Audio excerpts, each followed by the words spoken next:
Hello everybody, this is Lucille Isadora Therese bringing you a brand new video. This video is about psycho-spiritual integration, which means it's the integration of your psyche, your mind, your consciousness, your feelings with your spiritual self.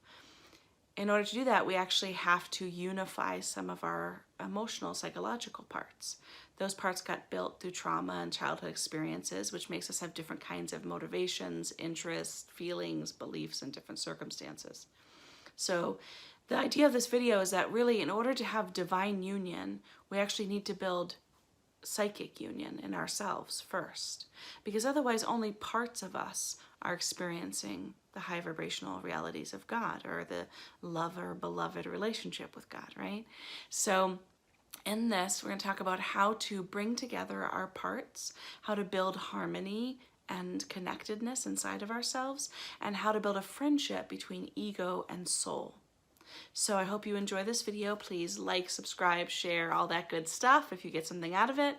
And also, comments are always welcome, especially ones that are constructive, or if you have questions, we love to hear them. Blessings.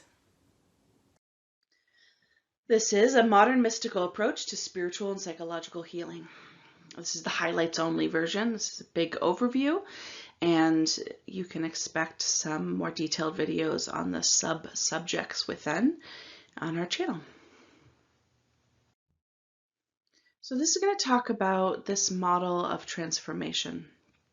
And it starts with this diagram, which the circles themselves together in this pattern is called the seed of life. It is an ancient mathematical sacred geometry symbol, and it has power and meaning in itself about the unfolding of creation. In this case, I've used it to create this model of transformation, and it's going to answer some of these questions. How do we move from brokenness to wholeness? From reactivity to equilibrium? From shame and blame to self-love and gentleness, from anxiety to inner peace, and from loneliness to ecstatic love. Personality fragmentation and psychological spiritual healing. In order to talk about integration and unification with ourselves and God, we first have to talk about fragmentation, sort of before we can talk about how one comes into a unified state. We got to get to how did we get fragmented in the first place. So everyone gets emotionally and mentally fragmented to various degrees during their childhood development. The degree usually relates to the amount of trauma and also some soul factors, and meaning sort of what state the person came into the life as, or with what kind of factors or biology, etc. It's an inevitable part of human development at this point in our evolution. In order to understand this model of integration and healing, we have to start by understanding a little bit about soul and ego. What is soul? The soul is the immortal aspect of human beings. It is the part of you that travels from incarnation to incarnation, from life to life. It is in a process of learning and development. Each life holds specific opportunities to grow and develop. So this is obviously understanding of soul that relies on reincarnation. You can use this integration model without having an understanding or acceptance of reincarnation, but what doesn't work so well without it is the understanding of how the soul guides each lifetime, and how that direct experience of soul is part of conscious evolution. So those parts won't work so well, but the model of integration itself can be used even if you don't or won't accept a reincarnation understanding of the soul. So then what is ego? Ego is a brain-based center of conscious awareness and decision-making. Its main function is to ensure the physical and psychological safety of an individual. The ego collects and culls information from all accessible sources in order to make real-time decisions and form a cohesive identity. So this definition of ego is unique to me. It carries pieces from the original definition of ego, which would be Freud, modified and expanded by Jung, and then New Age definitions, which modified and included Buddhist and Hindu understandings of ego. This one is a new cohesive definition that is most functional in this model, and which I find really functional for understanding ourselves in spiritual development. So you can break this down into essential qualities and primary motivations. Essential qualities of ego would be the capacity for observation, and observation is especially observation of one's own thoughts and feelings. That the ego can be aware of, has the capacity to notice what you're thinking, what you're feeling, what your impulses are, and what your body state is. And then prioritization, to take all that input, sort of all the input from the sensations coming from your body, the impulses in your emotional system, your feelings, your thoughts, and to prioritize what comes into your conscious awareness, or what takes space in your conscious awareness. And then decision making. Now how to take that information and use it to make cohesive decisions. Or, that's the goal, that they're cohesive. So then the motivations are survival. That's the motivation of the ego, survival, but it fits into some subcategories. The survival you can sort of understand as either functionality, social status, or physical survival. So there's physical survival, not dying, functionality, how to make a human being that's able to do life in a society, and a social status, which is what status in that society does the person get, how much value does society put on that person. So those are your ego's qualities and primary motivations. So a way to understand ego and the other parts is to imagine that you're on a bus full of people, and each person is a different part of your personality. Now, for some of you, understanding yourself as having parts comes naturally. You've always learned that or thought of yourself that way. But for some people, this might be new. Now, we have parts in the sense that we have different sets of motivations, reactions, and ways of experiencing things. So, for example, you may have a part of you that doesn't want to go to work, that would like to do nothing. But there's another part of you that feels gratified by both being productive and by being in the environment, feeling like you're contributing to society. You may have a part that rebels against authority, and then a part that likes structure, right? So we have these different aspects of ourselves, and if we begin to delve into those aspects, we can actually sort of build a sort of set of personality characteristics that go with each part.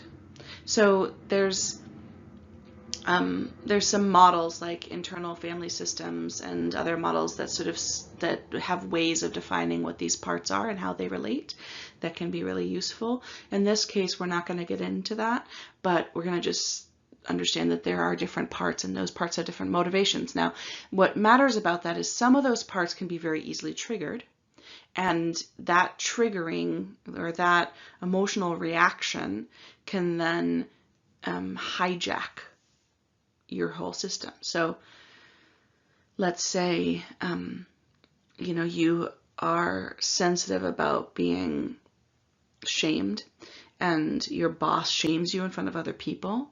Now, part of you may want to tell the boss to screw off, quit your job, smack him in the face, whatever, run out of the building. Now, if that part that has that big reaction, if it's allowed to hijack the bus, then you will do those things. You will act out those impulses and motivations. But if we have a strong enough ego, then we can manage those parts and still have decision making happening outside of those reactions. So that's what we're going to talk about next, bus driver. So the ego is the bus driver. It's the part of you that is actively making decisions in any given moment. The idea is that the ego is aware of all the people on the bus. It's aware of all your different kinds of motivations and impulses and reactions and personality patterns. And it's deciding based on its qualities and motivations what to do. So the motivations, again, of the ego are physical survival, functionality, and social status. So it's making decisions based on what it seems to further those goals, usually.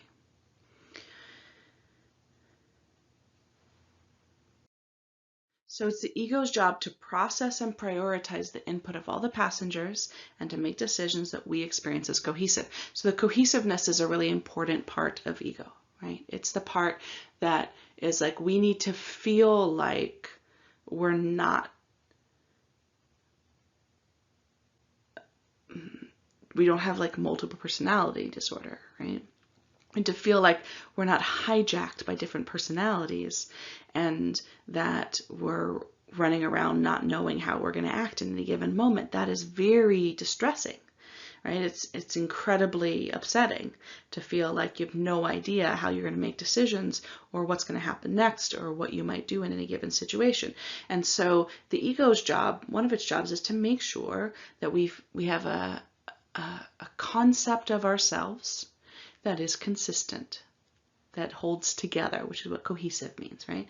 So that's our job, is to, the ego's job, one of its jobs is to make us feel like we are one person, even especially from childhood to now, right? In some ways, who you were in childhood, your motivations and experiences as a 2-year-old have nothing to do with your current experience. And yet ego creates a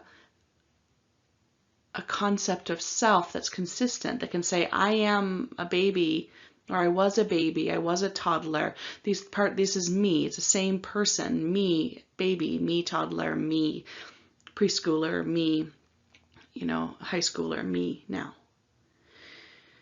And to make us feel like we're making decisions that make sense. So this is a way to see how soul relates to these things. So on the bus, the ego's there in the driver's seat up front, and then all the parts are in the subconscious, which means that we're often not totally aware of them in the moment. They move up into the conscious mind with awareness. But there's a bunch of parts that are there in the subconscious most of the time, which means that we're not aware of them. And then I differentiated here subconscious and unconscious, because subconscious means that when given attention, it becomes conscious. Unconscious means that we cannot easily access those parts. We're hiding them from ourselves. And that's what we call shadow parts. And shadow parts are part of our personality that we have intensely rejected, that we see as all bad, as dangerous, as not okay. And so we've shoved them out of consciousness. But the ego's job is to be aware as much as possible of all those parts and to keep them in order of priority. So you can imagine that on the bus, the ego sort of puts the parts up front that it thinks are best at influencing it toward its own goals. So the part may be up in the front that makes you get up in the morning to go to work, that says like, you got to do this, just get up and do it. That part, your ego is like, oh, this part's really useful functionality, It may also, depending on your ego, think that an angry part should sit up front because it dominates other people, and your ego interprets that as social superiority or status, right? So your ego kind of decides what order to prioritize your parts and how much influence each part is going to have over your daily decision making. So where did all these parts come from? Personality fragmentation happens in childhood. So when we're children, each significant stressor causes an instinctual coping strategy to be employed. These strategies are based on primary biological defense systems, or the fight or flight system. Okay, so you have the fight or flight system, which many of you will be aware of, but I've elaborated it to include also focus. So it's fight, flight, freeze, and focus. We're going to see a diagram of that in a couple minutes here. And those are the biological defense system. So when we get scared, the system kicks in, and we have an impulse to do one of those four things. To fight, which is self-evident, to flee, to run away, to freeze, to hold really still, shut down, not do anything, hope that we're not killed by the predator, predator doesn't see us, or focus, which is like on the spot, hyper-focused decision making. Those systems were then adapted by our psychological system as we evolved into having conscious awareness of ourselves. Then we needed a defense system for psychological threats. Psychological threats like being insulted, being verbally attacked, being shamed, being excluded, rejected, all those things. So our brains adapted the physiological defense system into a psychological defense system. But then what happens is each time we're really triggered in childhood, one of these defenses comes up to protect us. Let's say that your most favored defense is freezing. So when things got stressful as a child, you would shut down. Like you withdraw into yourself, you hold really still, you sort of emotionally hold your breath, and you wait for it to pass. You don't confront anything, you don't say anything, you shove all your feelings. That's a freeze response. Now, the more times you do that, the more times you enact a certain kind of defense system inside of ourselves, it starts to develop into a part. So it becomes a part of you that does that and is really good at it and has built a whole sense of how to deal with the world based on that defense system. So you may have used other defense systems, you grew up, and you also will have learned how to stand up for yourself, how to do other things, but there's a part of you that feels like the best idea in any confrontation is to shut down and pull away. And so that becomes its own kind of sub-personality, its own part. And that happens for each kind of habit of psychological defense that we have. So we all get fragmented. These are signs of fragmentation, and there are two options. You can have fragmentation with a weak, flexible ego, or fragmentation with a strong, rigid ego. So I'm going to talk about the two different behavioral emotional patterns.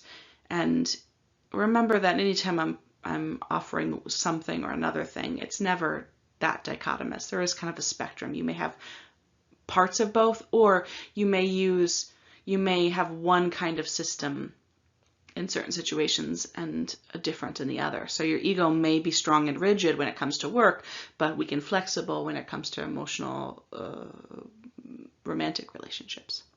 Okay, so signs of fragmentation with a weak, flexible ego are you don't know what you want, or you change your mind a lot. You feel overly affected by other people's feelings, ideas, or energy. You feel like different people in different places. You feel easily hurt. Your self-confidence, mood, motivation, and sense of wellness are easily destabilized. You have trouble creating and or maintaining structure. You often trust the wrong people. You have trouble staying grounded. You become either enmeshed in romantic relationships or find other people's love or adoration emotionally intolerable. So enmeshment is like you just absorb into the other person and lose a sense of separate identity, or the whole idea of someone caring about you, loving you, feels like it's going to be so overwhelming and so inaccurate that you can't even tolerate it. So signs of fragmentation with a strong, rigid ego. You have trouble letting yourself be vulnerable. You have trouble trusting other people. You're often rigid in your ideas and patterns. You use mastery of skills or jobs to feel worthy and safe. Introspection makes you feel uncomfortable, looking inward, reflecting on yourself, connecting to your feelings. You prefer to avoid feelings other than anger. You're highly control-seeking. Once you've made up your mind, you have a lot of trouble making changes. You intensely resist change unless it's driven by you. You resist compromise or making emotional adjustments in romantic or other intimate relationships. And you're very uncomfortable with unstructured space or experiences. So if you relate to multiple of these, then you likely have at least an aspect of strong, rigid ego. So remember we talked about ego having 3 parts: observation, prioritization, and decision making. Those are 3 jobs of the ego. So we're going to talk about how those jobs look or how they're enacted with a strong, rigid ego versus a weak, flexible ego. So in a strong, rigid ego, the observation is a strong sense of self-awareness. You are aware of internal and external influences. Prioritization is a high use of psychological boundaries, a cohesive and rigid self-concept, and a higher societally defined functionality. And decision-making are firm, consistent decision-making, strong sense of cohesiveness, strong and consistent judgments. So this is a person with good walls, okay? Good boundaries. They have a strong sense of me and not me. Psychological boundaries are like, this is what I do and this is what I don't do. This is how I am, this is how I'm not. And that is rigid in this case. So there's a difficulty changing or being flexible. But it does often have a strong sense of functionality, unless it's on overdrive and it's so controlling that it alienates other people. But this is a person that shows up for stuff. They're not like overwhelmed by the feeling of not wanting to go to work, so they just don't go to work because they show up. They have a strong boundary of like, I do, I function, I act. But that also comes with a lack of flexibility, lack of receptivity, and openness to new ways of understanding self and other often. So then the weak flexible ego has a weak sense of self-awareness.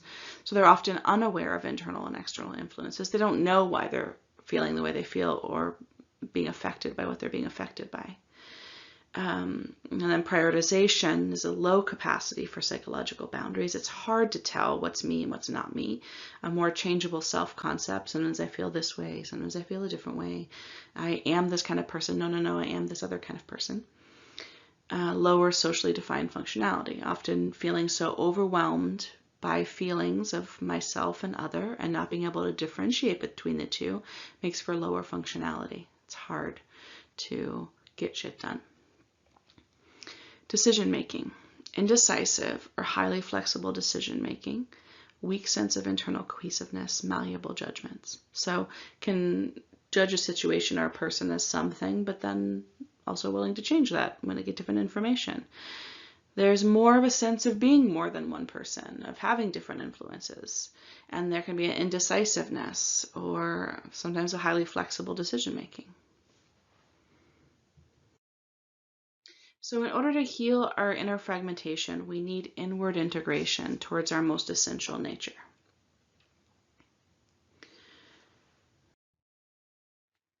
And this will bring us to something new, which is actually a strong, flexible ego. What we want to do is we want to combine those two things that we were just talking about and get to a place that we can have clear boundaries, clear differentiation between self and other, but also a flexible sense of self that can be changed, can be transformed by spiritual awakening, by exposure to new truth, by expansion of consciousness.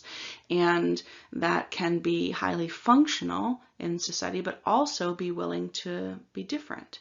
So this is a strong, flexible ego is one that can have ecstatic union with God, a one that can allow deep penetration of divine energy and incredible expansion of consciousness. So how do we get there?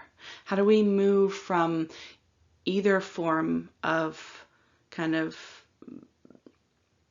broken egoic defense systems, whether it's strong, rigid, or flexible, weak, into one that can both hold boundaries well and integrate our parts, can bring the different parts on the bus, the different people on the bus, into harmony with one another, so that we can function well in the world and also let ourselves be transformed into a higher, more adapted, more evolved version of ourselves. So if we look on the outside of this, we got the biological defense mechanisms, which are freeze, focus, fight, and flight, like we talked about. And then the next row in is what I talked about, which is that then there are psychological defense mechanisms, which are the psychological versions of the physiological defense system. So if you look at fight over on the right, the two petals that are closest to it are controlling and aggressive. So those are the psychological versions of fight. We are aggressive psychologically to other people, or we're controlling. Now, as you can see, there's petals all the way around. They're not one per thing. So as it moves around, you'll see that the psychological adaptations relate to those words that it's closest with on both sides in a kind of a circular spectrum. So if we move down to flight, then avoidant or avoidance is the psychological strategy that relates to flight. And then as we move over to freeze, there's also isolating and obsessive, but isolating also relates to flight. And freeze is connected to obsessive, which also relates to focus here. So these are going around: controlling, aggressive, avoidant, isolating, obsessive, rationalizing, controlling. So those are the psychological defenses related to those 4 survival strategies. Rationalizing, for those of you guys who don't know, is sort of creating a mental story about what happened to separate ourselves from the emotion. So we can sort of tell a story that lets us feel okay about what we've done or what's happened. So for example, if we lied about a coworker in order to avoid getting in trouble ourselves, we might rationalize that and get away from the feeling of guilt and shame by saying, like, that person was a bad employee anyhow, and they really shouldn't have worked there. So even though I did something wrong by lying about them, it's okay because they were a bad employee and they're not a good person anyhow. So that's a way to sort of tell a story that separates us from the overwhelming bad feeling. I think all the others are self-explanatory. So the next level is coming. Okay, so then we're going inward.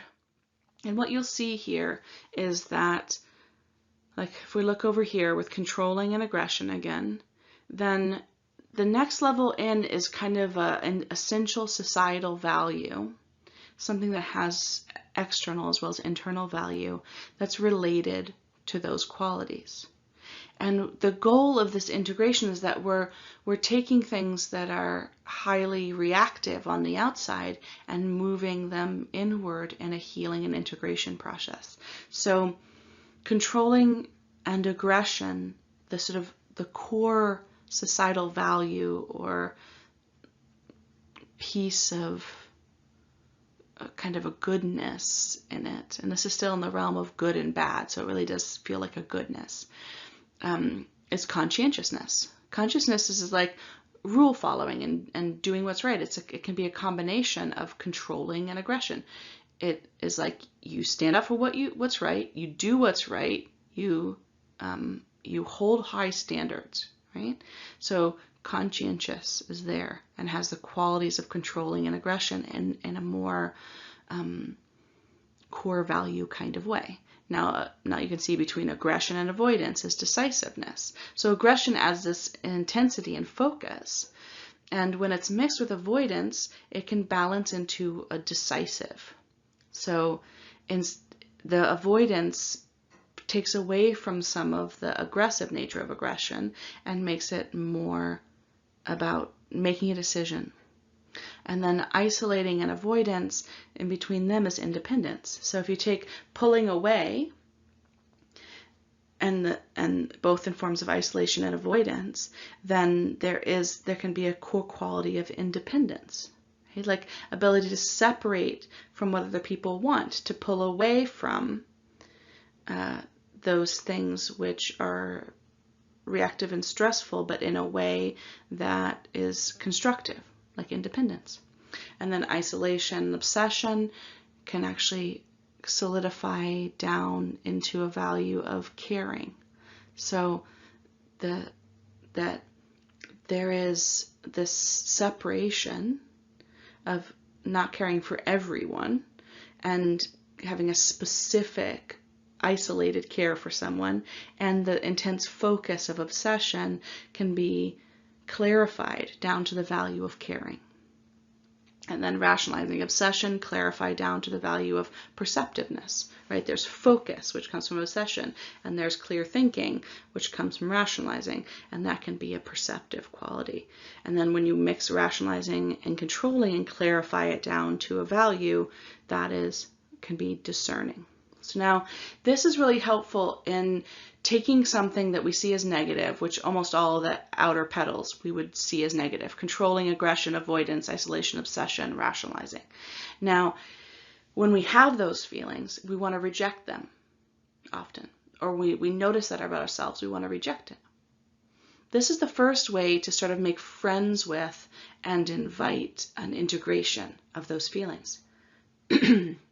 So if we can see the feeling of aggression and connect to it instead as a value of decisiveness, so we don't need to reject the aggression. We say, oh, aggression, you're really trying to set a boundary and say yes to this and no to that.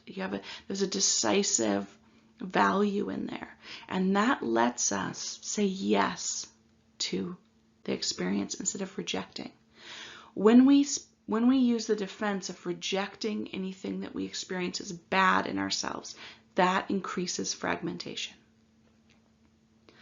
And increasing fragmentation means that we feel less peaceful, we feel less whole, we feel less true to ourselves. It's hard to be authentic. We feel more erratic in our decisions and our behavior. We have a harder time with deep, loving, emotional intimacy, right? So fragmentation served us well in the moment of childhood, and then it stops serving us well often in adulthood. So how do we heal from this fragmentation? How do we take all the chaos of having so many parts on that bus to getting fewer parts with less intense reactions, more integrated, to bring ourselves a sense of wholeness? This is the first step, is finding value in those feelings and experiences that we would typically reject. So at this next level, we're taking things like we moved from qualities that we often want to reject in ourselves, like rationalizing, controlling, aggression, avoidance, isolation, and obsession. And we found a value, something that we can see as good in it, that allows us to embrace those parts of ourselves and improve our capacity for integration. Now, that ring that we just went through, the discerning, conscientious, decisive, independent, connected, and curious, is then still kind of in this good-bad realm of development. So it still has this polarization to it. The next level down of clarifying then lets these feelings and experiences move into a more essential nature, and they reflect more soul qualities rather than societal values. So discerning becomes clarity, conscientiousness becomes certainty, decisiveness becomes activity, Independence becomes renunciation or release. Caring becomes connectivity. Perception becomes curiosity. So they sort of drop their good bad judgment value baggage and come into a more soul state, a more expansive, flexible, non-reactive, more states of soul being. And that lets us relax even more deeply, lets us expand more naturally. And then at the next level, it gets into some of the most essential soul qualities, which it says here, the inner petals are essential soul qualities. They represent the nature of the soul's interaction with the world. The very center is being itself, the cell of God, the source. So these petals, these inner petals, are states of being that are closest to our divine nature. They are essential qualities of your deepest self. I know that we want to put this in terms of good and bad. It's natural because it's a mindset of our culture still. But this isn't the best qualities. It's the qualities that are most essential to who you really are. And they allow for states of divine union, of deep resilience, willingness, for example, willingness to accept pain, to be with things that are hard, action that is only action guided by our soul, a wisdom. This is kind of a discernment that is at the deepest level of truth in us, a sense of flow and mindfulness, acceptance. So these states are, if you can feel them, they are deeply non-defensive. They are very close to a state of being, which is the being of God, light and life and love. Now, the goal here is not to skip all the outer realms and just be there, just like bypass, do a spiritual bypassing, skip all the bad stuff, get to the good stuff inside. That's not what this is about. This is about transforming, about bringing these powerful energies of focus, fight, freeze, and flight, focus, fight, flight, freeze, to bring these energies that have all this power in them, to transform them and integrate them, to bring them inward, not to exclude them or reject them and skip over them. That leads to more shadow, which we talked about on the bus. That creates big problems because an intensified, energized shadow, it can hijack your whole bus, can take over your whole life because it's developed such a concentrated power by being rejected. That's not healing and transformation. That's spiritual bypassing. And denial. So this is actually the way that we integrate, we bring them inward, we harness that energy from these powerful biological and psychological drives, and we bring it inward and let it fuel and feed the divine nature inside. So that lets us, in that process, we're also developing this strong, flexible ego. And the strong, flexible ego has a strong and warm sense of self-awareness. So it's not only aware of what's going on inside, it has a warm kindness to it. It's deeply aware of internal and external influences. It observes self and others with accuracy, compassion, and equanimity. In prioritization, it has a high capacity for psychological boundaries, a more stable but flexible self-concept, high capacity for societal functioning, but also a high willingness to consciously defy social expectations when they conflict with core values. Decision-making, decisive and flexible decision-making, a strong sense of internal cohesiveness that is independent of external circumstances, and a malleable, but non-reactive judgment system, discernment system. So this allows a strong, flexible ego allows a friendship between soul and ego. The process of integration allows the multitude of inner parts to relax and find resonance with other parts. There can then be a merging of parts over time. This reduces inner conflict and builds harmony among the parts. The ego finds this gratifying because it gets more of its needs met, and so it begins to trust the soul's influence. And as a friendship develops between the soul and the ego, then conscious evolution becomes possible. The soul is able to directly guide the process of development and transformation for our lives. And this speeds up our soul development dramatically and eliminates a great deal of unnecessary suffering. So then you see the soul is around this whole bus image, right? The soul can then have the freedom to guide your journey in this life, to guide your lessons, to direct all the things that matter for your soul development without violating the free will of your ego, without trying to suppress and destroy the natural and healthy egoic system that's built to help protect your body and function in the physical world. This now friendship between the two is the ideal for spiritual transformation. So this all comes to, like, then we, in this inner circle, can happen the mystical marriage, the divine marriage of soul to God's self, from our personality and our desires and our human self to the divine nature within us, these divine marriages inside, which is what Saint John of the Cross and Teresa of Avila and the mystical saints talk about, what people have been expressing as this deepest awakening of truth in Buddhist and Hindu traditions.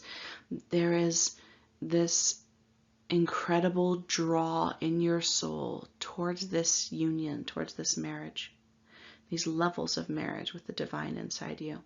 And we can only do that when we integrate those other parts, we bring a kind of harmony to ourselves so that there is more of a cohesive self to enter into that marriage with. Otherwise, parts of us will have these ecstatic experiences and will be affected by this very high vibrational consciousness, and other parts will be left out and left to fester and build into powerful shadow parts that can be very destructive and can kind of take your whole life apart in a very negative, unconstructive way. So if you long for this union, then doing the work of integration is key to that experience of ecstatic union being consistent and able to be useful over extended periods of time, that it is integrated, that it is with your whole self and not just moments where you're really, really high consciousness, really, really expanded, and then devastating depression, anxiety, dysfunction in the rest of your life, right? In order to be able to unify with that high vibrational consciousness, we need to actually transform and integrate those lower vibrational energies, bring them in, use them as fuel, and transform them towards that goal. So that's it for this presentation, and I hope it's been a good introduction to this process. I will likely make other videos that get into more of the how to do that transformation process, how to do integration, how to use states of meditation, other things in order to transform emotional states and mental states.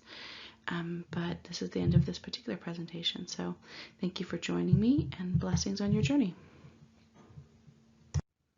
Of this particular presentation. So thank you for joining me, and blessings on your journey.